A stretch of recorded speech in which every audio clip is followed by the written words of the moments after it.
They thought she was just another passenger. She was their biggest client, and their final warning. You'd think someone like Monica Ellison would be hard to miss. Black woman, 46, braids swept into a neat bun, cream-colored pantsuit that looked like it had been sewn directly onto her body. Sharp, tailored, clean. She moved with the kind of quiet confidence that doesn't beg for attention, but never fails to earn it. She wasn't flashy, no entourage, no designer handbag swinging like a trophy, just a leather tote, a phone she barely looked at, and a presence you couldn't ignore even if you tried. But in certain places, certain rooms, certain flights, it wasn't about how powerful you were. It was about whether they believed you belonged. That Thursday afternoon, Monica stood at Gate C-18 in Minneapolis-St. Paul International Airport. Not LAX, not JFK, just MSP. She liked flying out of here when she could. Less noise, fewer people pretending to know who she was. The gate agent called first-class passengers, and Monica walked forward without hesitation. No rush, no eye contact, just a slight nod when her boarding pass scanned green. A young man, barely 25, gave her a quick glance before forcing a plastic smile. "Enjoy your flight, miss." He paused, looking down. "Ellison." She didn't correct him. She didn't say, "It's Dr. Ellison," or "CEO, actually," or "I own the tech behind the system you're scanning my name on." That wasn't her style. Monica had learned a long time ago, silence carries more weight than pride when you already know your worth. Seat 1A, window. She always picked the window, not for the view, for the space it gave her to think. The flight to Zurich would be long, but Monica had done worse. She'd flown to Dubai with 2 hours' notice to negotiate an 8-figure licensing deal on no sleep. Zurich was nothing. She settled in, crossed her legs, pulled out a folder from her tote. Inside, her keynote speech for the International FinTech Innovation Summit, 35 minutes on equity in tech infrastructure. She'd written every word herself. Across the aisle, a man in a Patagonia jacket struggled to fit his overhead bag into the bin. He glanced at her like he expected help. Monica blinked once, then turned back to her notes. She didn't make small talk with strangers on planes, not anymore. A few minutes later, the rest of first class trickled in. A blonde woman in expensive yoga gear, an older man with a golf hat and sour breath, a mother with a toddler who kept kicking the seat in front of her, and then, finally, the late one, a white guy in a wrinkled shirt who looked like he had never flown business in his life. He dropped into 1C, right across the aisle from Monica, his carry-on bulging with snacks. Flight attendants began their routine, friendly voices, plastic grins. "Can I get you settled with a drink, Miss Ellison?" one asked, a woman named Kelly, or maybe Carrie. It was hard to hear over the pilot's garbled announcement. Monica nodded. "Still water, room temp, please." The woman blinked, paused like it was a strange request, then scribbled something on her notepad and moved on.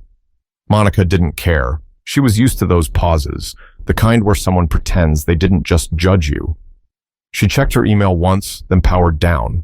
There was nothing urgent, just a quiet flight and a job to do when she landed.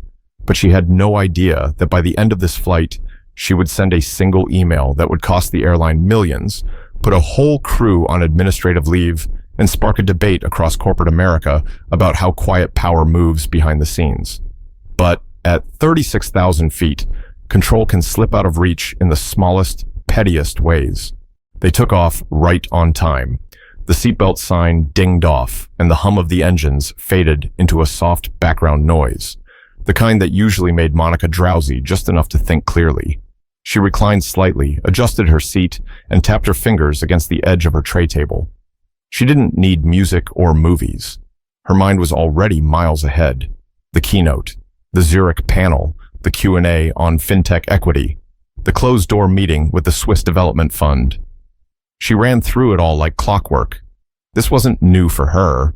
The only new thing, maybe, was that odd tension in the air. Small, like a thread tugging at the edge of a shirt.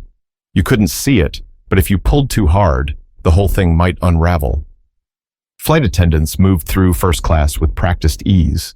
The man across from her, the one in the wrinkled shirt, leaned into the aisle to joke with one of them. "You got anything stronger than this sparkling water?" he said, holding up his glass. The attendant, a tall man with a military haircut, laughed politely, and offered him bourbon. "Just say when," he joked. The man smirked. "You'll know when." They both chuckled, and Monica watched them. The familiar way they interacted, like two people who already decided who fit where. She'd seen it too many times. It wasn't about kindness. It was about comfort. And comfort, in these spaces, rarely included her. The woman from earlier, the one Monica had asked for still water, came down the aisle again with a tray. She handed drinks to a couple in row 2. She handed a Coke to the man in 1C. Then she walked past Monica's row without stopping. No water, no glance, nothing. Monica raised an eyebrow. She waited a beat. Maybe the woman would realize. Maybe she forgot. But the attendant didn't come back. She didn't even look her way. Across the aisle, Mr. Wrinkled Shirt took a loud gulp of his bourbon and let out a satisfied, "Ah." He leaned back, already loosening his tie like he was home on his couch. Monica sat upright, calm, still. She pressed the call button. Ding. The tall male attendant showed up this time, still smiling. "Yes, Mrs. Ellison? I requested still water earlier. I never received it." "Oh," he said, blinking fast like he hadn't expected to be called out. "Let me check with the galley." She nodded once. He disappeared. Minutes passed. Other passengers got refills, crackers, some kind of appetizer. The woman in row 2 was halfway through her wine, still no water. The man returned. "Apologies, Ms. Ellison. Looks like we're out of still. We've got sparkling or club soda." She stared at him. "I asked for still water when I boarded. I know you carry it for first class." He hesitated. His smile slipped. "Yes, well, it looks like the cabin ran through our supply quicker than expected." He didn't meet her eyes. She paused, studying him. She could feel the edge of something in his tone, like she was asking for too much, like she was being difficult. She leaned back in her seat, slow and deliberate. "That'll be all," she said. He left. 2 rows ahead, the woman in yoga gear held a bottle of still water unopened. Monica watched as the attendant offered her a second. So much for running through supply. Across the aisle, Mr. Wrinkled Shirt had food now. Chicken, rice, something that smelled warm and seasoned. He hadn't pre-ordered. Monica overheard him say it during boarding. And yet, there it was, a full tray, no delay. The final nail came a moment later. The flight attendant walked past Monica again, the woman from before, and didn't even glance down. Not a word, not a check-in, like Monica wasn't there. Monica didn't frown, didn't sigh, didn't even shift in her seat. She just reached down, pulled out her notebook, and clicked her pen. She started writing. But she wasn't taking notes for her keynote anymore.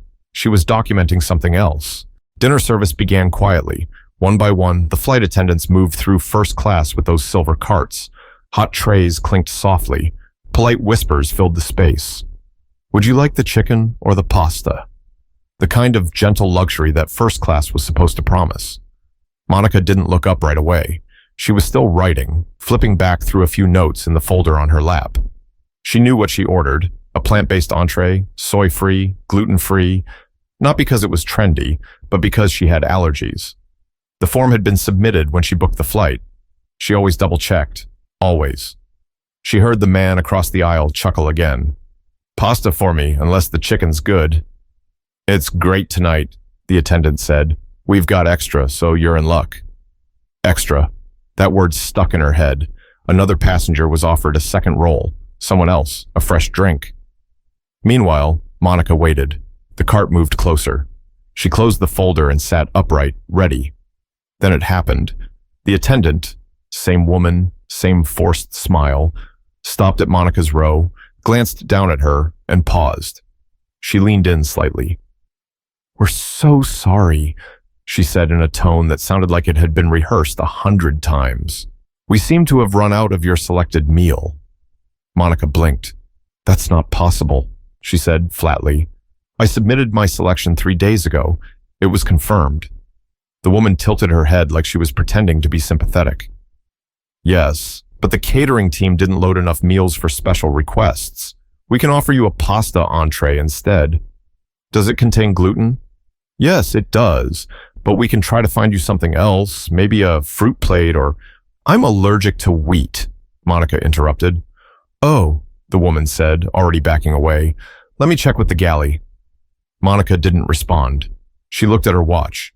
34 minutes into meal service. From her seat, she watched the crew move back and forth. Nobody came back to her row. She waited. Across the aisle, the man who hadn't pre-selected anything now had a full tray. Pasta, salad, bread, and a brownie. "You sure you don't want this chicken?" he said jokingly to the woman next to him. She laughed. "No, I'm sticking with the salad tonight." He leaned back and shoved the chicken in his mouth with the kind of careless confidence you only see in people who never had to fight for space. Monica stayed still. Her stomach had already given up hope. What got to her wasn't hunger. It was the principle. She didn't want the food anymore. She wanted the truth. 15 minutes later, the attendant returned. No tray, no apology, just a small plate with 3 slices of apple and a lemon wedge. "This is all we could find," she said, placing it in front of Monica like it was a gift. Monica looked down at it. "Where is your supervisor?" she asked calmly. "She's assisting in the main cabin. I can ask her to come by once she's free." Monica nodded once. "Do that." The woman left. No supervisor came. 10 minutes, then 20. Still nothing. She looked around. Every other first-class passenger was eating or finishing. The crew was laughing near the curtain divider. Even the pilot walked by to chat with someone in 1D. Monica was invisible, or worse, deliberately ignored. She leaned forward, pulled out her phone, and opened the Notes app. She typed, "Flight 622, MSP to Zurich, first class, meal service denied, allergy info ignored, no communication from supervisor, second class treatment in a first class seat, crew names, Carrie R., Andrew M." She paused, then added, "Documentation begins now." It wasn't about being dramatic. It wasn't about revenge. It was about accountability. She clicked off her phone, folded her arms, and leaned back. Still no apology, no water, no meal. But her mind was already in motion. Because when you've spent your whole life being underestimated, you learn how to turn disrespect into strategy. By hour 4, the cabin lights were dimmed.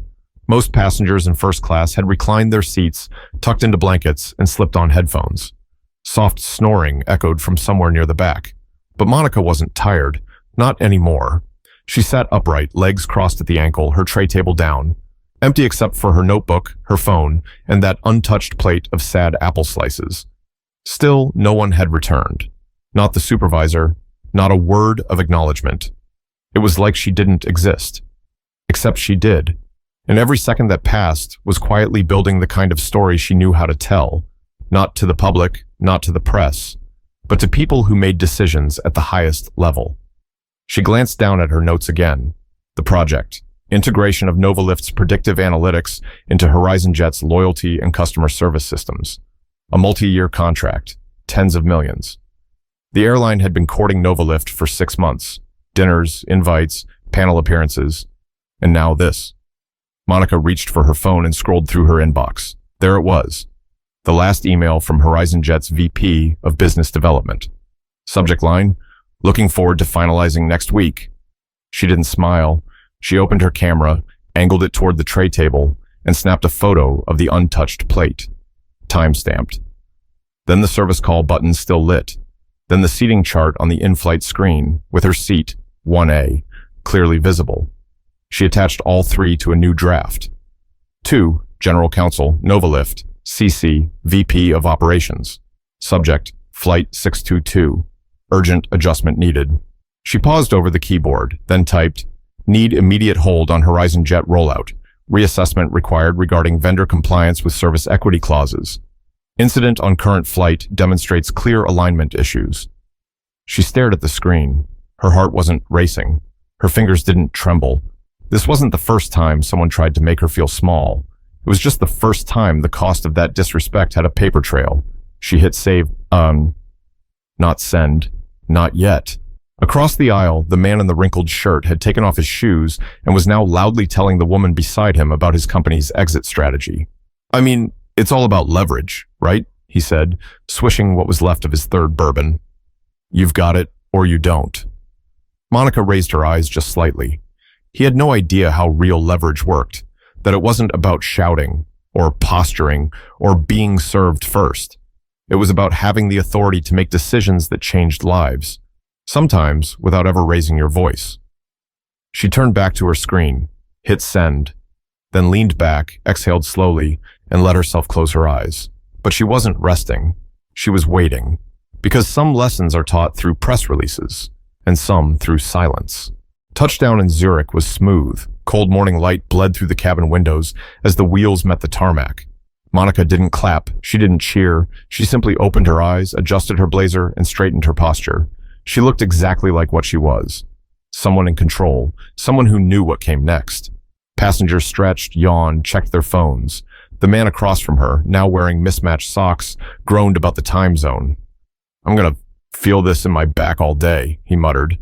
Monica ignored him. She reached for her tote, placed her folder inside, and zipped it shut with care.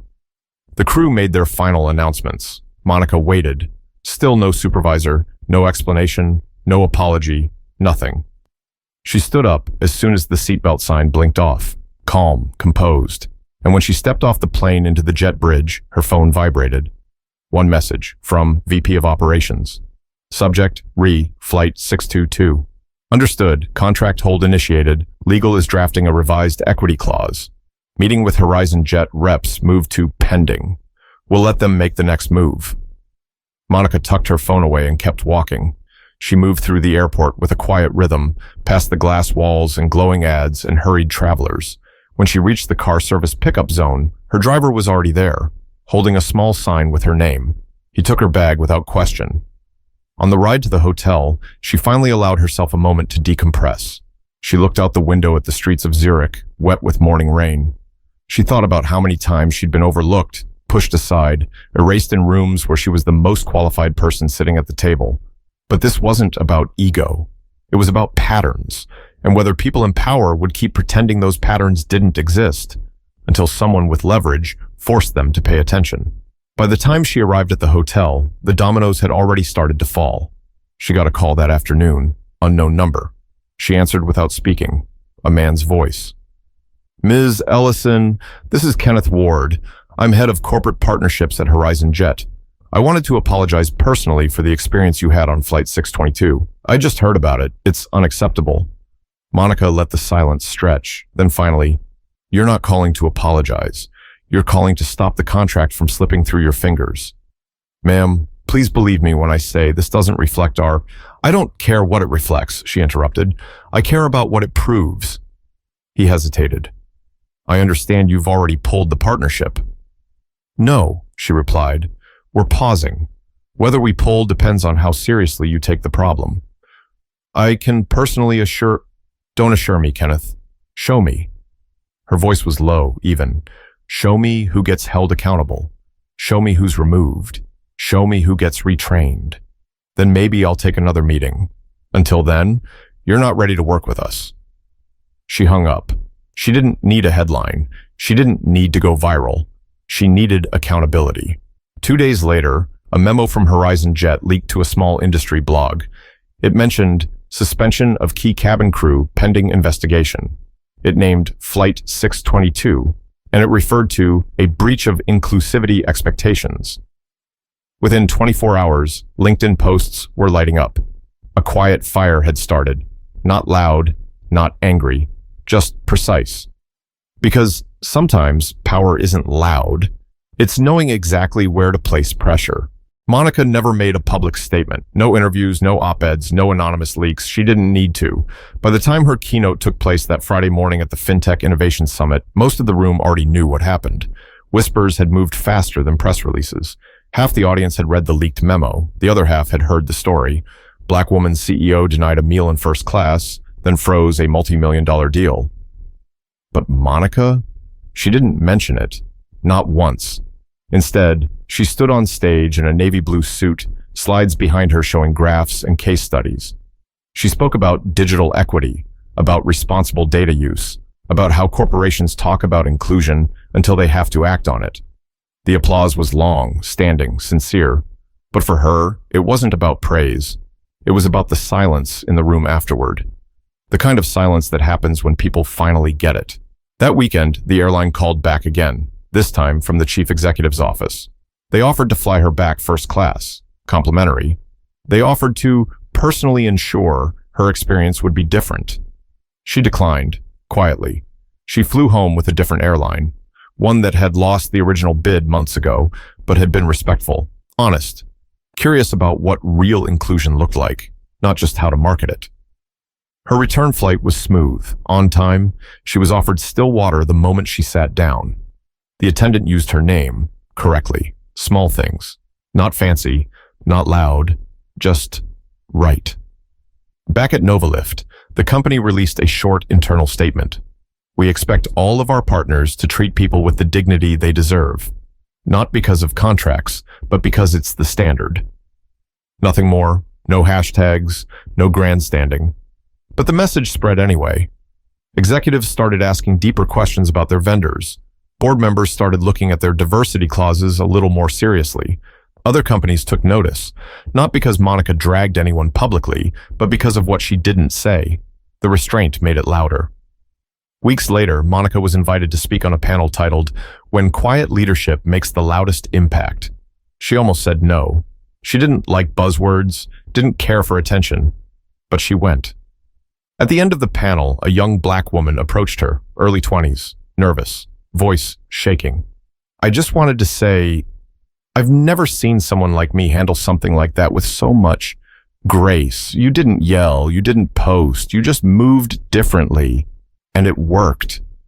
Monica smiled, warm but sharp. "Sometimes," she said, "the most powerful thing you can do is make them explain their behavior to a room they respect more than you." The young woman didn't respond. She just nodded, like someone taking a note she'd keep for life. Later that night, Monica sat alone at a cafe in San Mateo, coffee in one hand, pen in the other, sketching ideas for Novalift's next platform. She wasn't thinking about the flight. Not really. She was thinking about what happens when people in power stop assuming that silence equals comfort, when the things we don't say force everyone else to listen harder.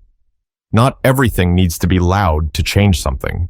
Sometimes, the softest voice in the room can flip the whole system.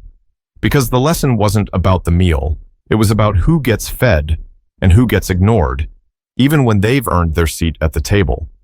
If you've ever been overlooked, disrespected, or dismissed, remember this: you don't always have to react to make an impact. Sometimes, moving with quiet clarity and holding people accountable behind the scenes speaks louder than any headline ever could. Use your position, use your voice, and most importantly, know your worth, even when they pretend not to see it.